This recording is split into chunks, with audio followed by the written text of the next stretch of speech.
Assalamualaikum warahmatullahi wabarakatuh. Saya Rohima dari Universitas Pancasakti Bekasi. Pada kesempatan kali ini saya akan membahas tentang COVID-19. Sudah hampir setelah 1 tahun ini kita mengalami kondisi di mana terjadi perubahan yang besar dan kondisi yang kurang baik itu dalam bidang ekonomi, sosial, budaya, ataupun pendidikan. Hal ini terjadi karena adanya COVID-19. Oleh karena itu, kita perlu mengenal apa itu COVID-19. Virus corona adalah salah satu virus yang menyerang sistem pernafasan. Penyakit karena infeksi virus ini disebut COVID-19. Corona bisa menyebabkan gangguan ringan pada sistem pernafasan, infeksi paru-paru yang berat hingga kematian. Virus corona adalah jenis baru dari coronavirus yang menular ke manusia. Virus ini bisa menyerang siapa saja seperti lansia atau golongan usia lanjut, golongan dewasa, anak-anak dan bayi, termasuk ibu hamil dan ibu menyusui. Infeksi virus corona disebut COVID-19 dan pertama kali ditemukan di Wuhan, Cina pada akhir Desember tahun 2019. Virus ini menular dengan sangat cepat dan telah menyebar ke hampir semua negara, termasuk Indonesia, hanya dalam waktu beberapa bulan saja. Hal tersebut membuat beberapa negara menetapkan kebijakan untuk melakukan lockdown dalam rangka mencegah penyebaran COVID-19. Di Indonesia sendiri diberlakukan kebijakan pembatasan sosial berskala besar atau PSBB untuk menekan penyebaran virus ini. Tingkat kematian akibat virus corona atau COVID-19, tingkat corona yang menyebabkan COVID-19 bisa menyerang siapa saja. Menurut data yang dirilis gugus tugas percepatan penanganan COVID-19 Republik Indonesia, jumlah kasus konfirmasi positif hingga tanggal 22 Februari tahun 2021 adalah 1.278.653 orang, dengan jumlah kematian 34.489 orang. Tingkat kematian akibat COVID adalah sekitar 2,7%. Jika dilihat dari persentase angka kematian yang dibagi menurut golongan usia, maka kelompok usia 46 sampai 59 tahun memiliki persentase angka kematian yang lebih tinggi dibanding dengan golongan usia lainnya. Sedangkan berdasarkan jenis kelamin, kurang lebih 56,5% penderita yang meningkat akibat COVID-19 adalah laki-laki dan 43,5% sisanya adalah perempuan. Gejala virus COVID atau COVID-19. Secara umum, ada 3 gejala umum yang bisa menandai seseorang terinfeksi virus corona, yaitu yang pertama demam, suhu tubuh di atas 38 derajat Celcius, batuk kering, sesak nafas. Ada beberapa gejala lain yang juga bisa muncul pada infeksi virus corona meskipun lebih jarang, yaitu diare, sakit kepala, hilangnya kemampuan mengecap, hilangnya kemampuan untuk mencium bau, atau ruam di kulit. Gejala COVID-19 ini umumnya muncul dalam waktu 2 hari sampai 2 minggu setelah penderita terpapar virus corona. Sebagian pasien yang terinfeksi virus corona bisa mengalami penurunan oksigen tanpa adanya gejala apapun. Kondisi ini disebut happy hypoxia. Penyebab virus corona atau COVID-19. Virus corona awalnya ditularkan pada hewan ke manusia. Namun kemudian diketahui bahwa virus corona menular dari manusia ke manusia. Seorang dapat tertular COVID melalui beberapa cara, diantaranya yaitu tidak sengaja menghirup percikan ludah atau droplet yang keluar dari penderita COVID-19 dengan batuk atau bersin. Kemudian memegang mulut atau hidung tanpa mencuci tangan terlebih dahulu. Kemudian kontak jarak dekat dengan penderita COVID-19. Virus corona dapat menginfeksi siapa saja, tetapi efeknya lebih berbahaya atau bahkan fatal bila terjadi pada orang lanjut usia.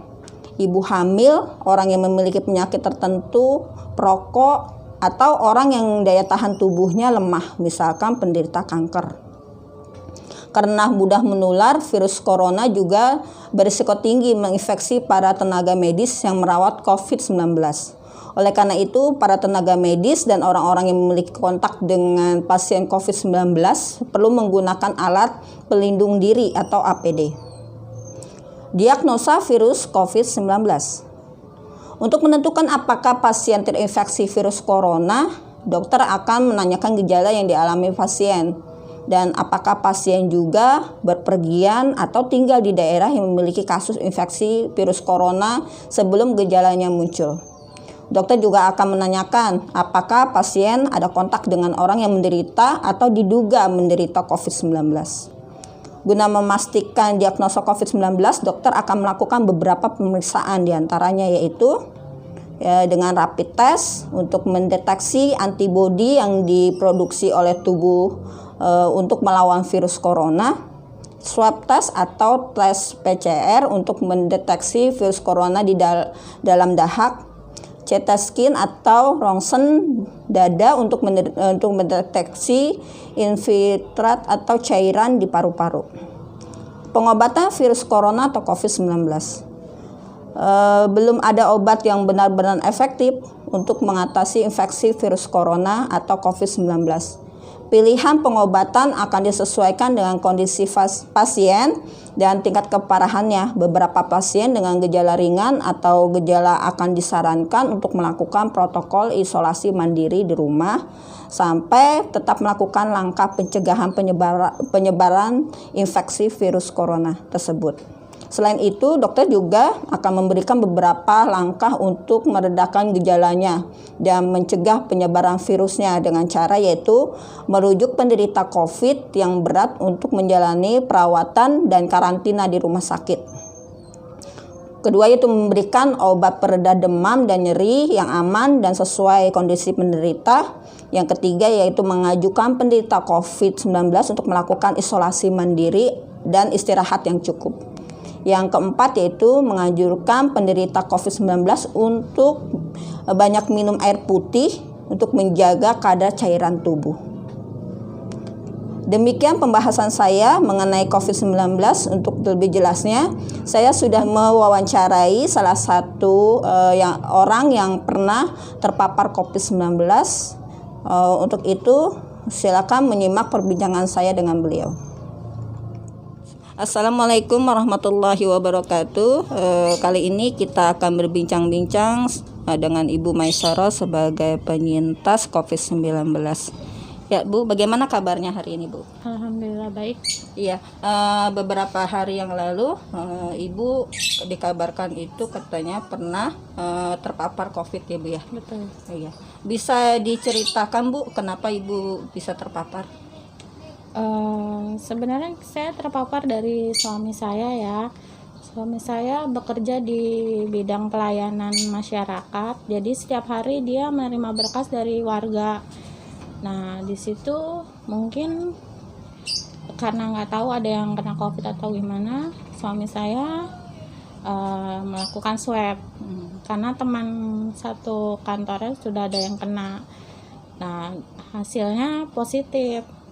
Otomatis saya juga harus menjalankan swab juga sama anak saya. Nah, keluar hasil saya positif. Itu sebelumnya gimana Bu? Apa ada gejala gitu Bu? Ada sih selama kurang lebih 7 hari.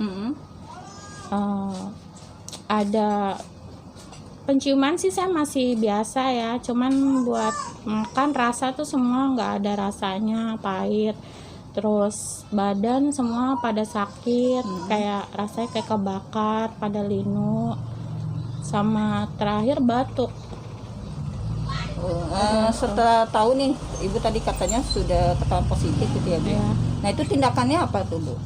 Ya karena hasilnya positif, kita dihubungin sama dokter puskesmas ya, diminta untuk kita ke rumah sakit. Tapi karena kita gejalanya udah hilang, berdua suami kita minta isolasi mandiri. Tidak ada itu tak penawaran untuk di rumah sakit itu? Ada, tapi kita bilang karena emang gejala udah nggak ada, tinggal batuk-batuk aja, kita minta isolasi mandiri di rumah. Nah, kalau isolasi mandiri itu di rumah kira-kira apa yang Ibu lakukan tuh, Bu? Ya kita kalau pagi berjemur, terus minum vitamin yang banyak, makan teratur, terus kayak usaha-usaha kayak orang kirim kayak pakai terapi minyak kayu putih gitu-gitu aja sih di rumah gitu. Yang penting sih kita makan aja di ini biar imunnya naik gitu. Nah, biasanya tuh ya Bu ya, ada tindakan dari warga ya Bu ya, ke tetangga-tetangga gitu ya.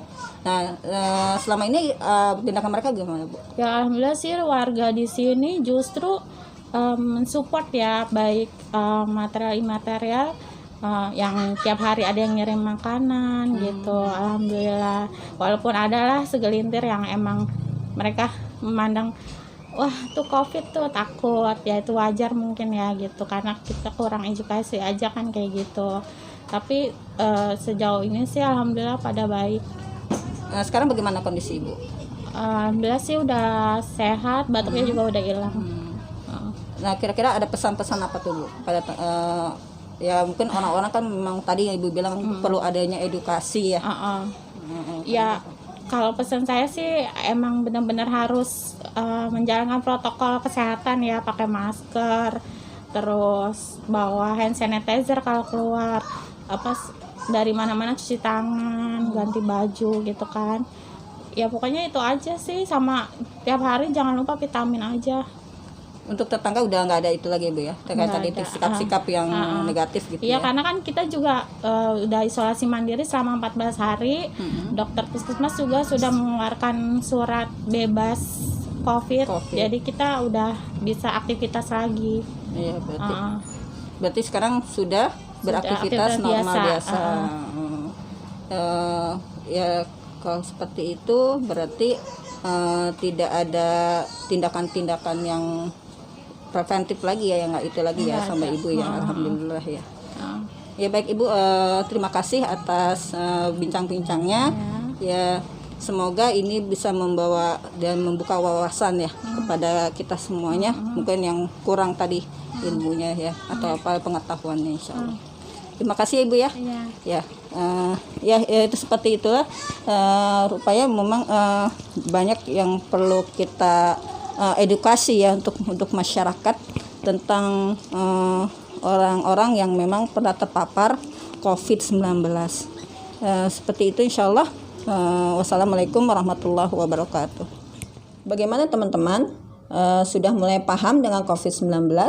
Semoga teman-teman semua dapat terbuka wawasan dan pengetahuan mengenai COVID-19. Bagaimana virus ini datang dan menghinggapi tubuh kita dan apa yang perlu kita sikapi ketika terpapar oleh COVID-19 ini. Jangan lupa untuk selalu menjaga perilaku 5M, yaitu memakai masker, mencuci tangan, menjaga jarak, menghindari kerumunan, mengusahakan untuk tidak keluar rumah bila tidak penting sama sekali. Untuk itu, marilah kita mulai menetapkan pola hidup sehat, menjaga protokol kesehatan yang sudah dicanangkan oleh pemerintah, dan saling menghimbau keluarga dan orang-orang terdekat agar mereka, orang-orang yang kita sayangi, dapat terhindar dari bahaya COVID-19.